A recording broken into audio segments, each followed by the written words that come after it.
दोस्तों एक बार एक बिजनेसमैन होता है। वो अपने बिजनेस को लेकर काफ़ी चिंता किया करता था कि क्या होगा आने वाले कल में, कैसे काम आगे बढ़ेगा, उनके इस व्यवसाय को उनका बच्चा संभाल भी पाएगा या नहीं। इस तरीके से उनके मन में काफ़ी विचार चलते रहते थे। और उस बिजनेसमैन का एक लड़का था जो उनसे काफ़ी बार कहता रहता था कि पापा आप मुझे इस बिज़नेस को संभालने का मौका दीजिए, क्योंकि अब मुझे बिज़नेस करना आ गया है। लेकिन वो व्यक्ति कभी भी अपने बेटे को मौका ही नहीं देता था। अब दोस्तों एक दिन क्या होता है कि उस बिजनेसमैन को दिल का दौरा पड़ जाता है। अब इसके चलते उसको हॉस्पिटल में भर्ती किया जाता है। अब जैसे ही ये खबर उनके बेटे को पता चलती है, उनका बेटा दौड़कर हॉस्पिटल में पहुंचता है।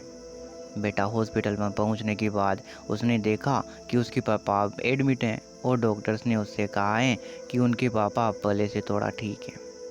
धीरे धीरे करके वे अब रिकवर हो जाएंगे। फिर उस लड़के ने अपने दोस्त को कॉल किया और वहाँ पर बुला लिया। फिर उसका दोस्त वहाँ पर आ जाता है और उससे पूछता है कि क्या हुआ भाई। फिर उस बिजनेसमैन के लड़के ने अपने दोस्त को कहा कि यार मेरे पिताजी को दिल का दौरा आ गया है और उन्हें अस्पताल में एडमिट किया हुआ है। इसके बाद उस बिजनेसमैन के लड़के ने अपने दोस्त से कहा कि चलना यार ज़रा बाहर चल के आते हैं, बहुत देर हो गई है इधर। और फिर वो दोनों हॉस्पिटल के बाहर निकल जाते हैं। जब वो दोनों अस्पताल से बाहर निकले तब उनको एक आइसक्रीम वाला दिखाई देता है। अब वो जो बिजनेसमैन का लड़का था वो अपने दोस्त से कहता है भाई आ जाओ आइसक्रीम खाते हैं। ये बात सुनकर उसका दोस्त थोड़ा चौंक जाता है और मन ही मन कहता है कि यार ये पागल है, इसके पापा अंदर भर्ती हैं और ये यहाँ आइसक्रीम खाने की सोच रहा है। फिर उन दोनों दोस्तों ने आइसक्रीम खरीद ली और वो दोनों आइसक्रीम खाने लगे। लेकिन उसका दोस्त था ना, उससे ये रहा नहीं गया और उसने अपने दोस्त से पूछ लिया कि भाई मुझे समझ नहीं आ रहा है कि तुम्हारे बिजनेस का आगे क्या होगा, और तुम्हारे पापा की तबीयत भी ठीक नहीं है और तू यहाँ आइसक्रीम खा रहा है, मुझे कुछ समझ नहीं आ रहा है यार। फिर ये जो बिजनेसमैन का लड़का था, इसने वो बात कही, उसे बड़े ध्यान से सुनना। उसने अपने मित्र से कहा कि मुझे ये मालूम है कि तू ये सोच रहा होगा कि मेरे पापा एडमिट हैं और यहाँ मैं आइसक्रीम के मज़े ले रहा हूँ। ऐसा कुछ भी नहीं है मेरे दोस्त।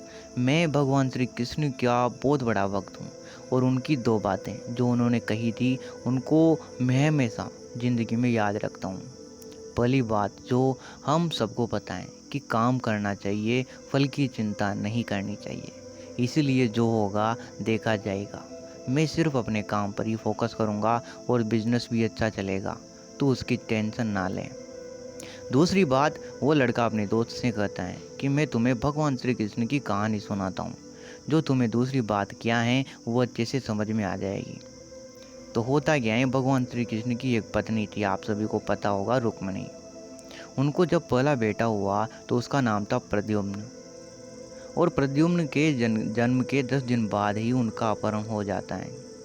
प्रद्युम्न के अपहरण के कारण रुक्मिणी नाराज और उदास रहने लगती है कि आगे क्या होगा, मेरे बेटे का साथ क्या होगा।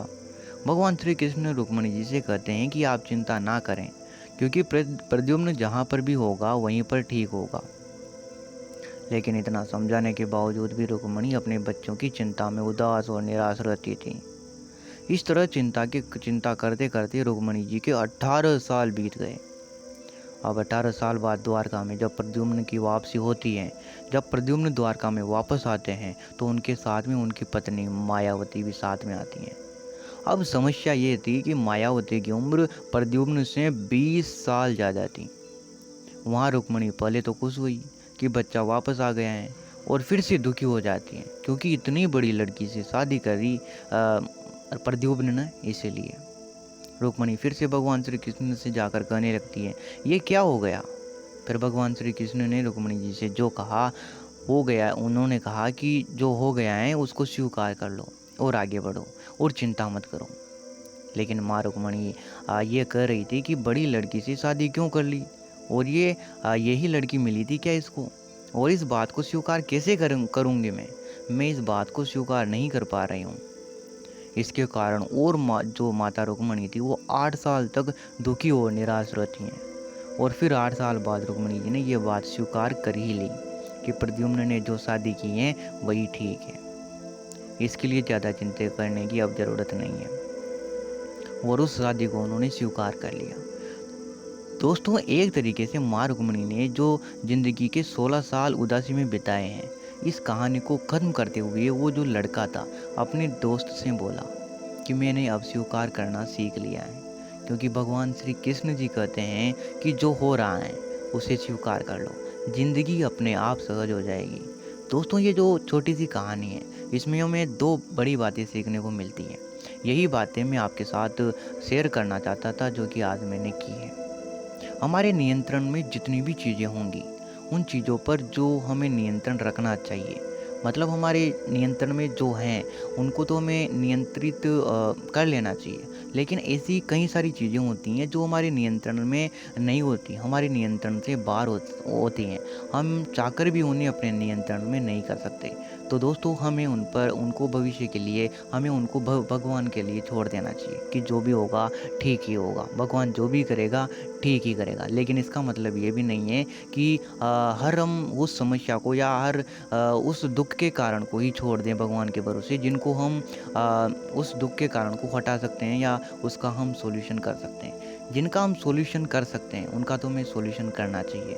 लेकिन जिनका सॉल्यूशन हमारे हाथ में नहीं है, उन्हें हमें भगवान के भरोसे छोड़ देना चाहिए और हमेशा खुश रहना चाहिए। और पहली बात जो इस कहानी में बताई गई थी कि हमें कर्म करते रहना चाहिए। जैसे उसके पापा ने उसे हॉस्पिटल में भर्ती करवाया, तो उसका काम था भर्ती करवाना। अब आगे का काम डॉक्टर्स और भगवान के हाथों में था।